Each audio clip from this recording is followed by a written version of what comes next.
একটি গাছে দুটি পাখি বাস করত, ময়না আর টিয়া। ময়না ছিল খুবই চালাক ও মনোযোগী, আর টিয়া ছিল হেসে খেলে সারাদিন কাটানো পাখি। ময়না প্রতিদিন নতুন নতুন কথা শিখতে পছন্দ করত, কিন্তু টিয়া শুধু গান গাইতো আর খেলা করত। একদিন ময়না টিয়াকে বলল, তুমি যদি একটু শিখতে চেষ্টা করো তুমি অনেক কিছু জানবে। কিন্তু টিয়া উত্তরে বলল, আমি তো খুশি আছি গান গাইতে গাইতে, তোমার মতো পড়াশোনা কি জরুরি?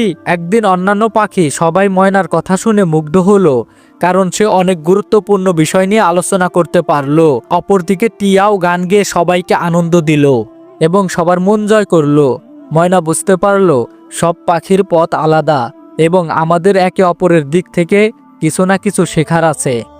ময়না আর টিয়া পাখির গল্প আমাদের শেখায় যে কেউ তার নিজের পথে সফল হতে পারে, আর সবার পদ্ধতি আলাদা। পরস্পরের প্রতি শ্রদ্ধা ও ভালোবাসা রাখলে আমরা একে অপর থেকে অনেক কিছু শিখতে পারি।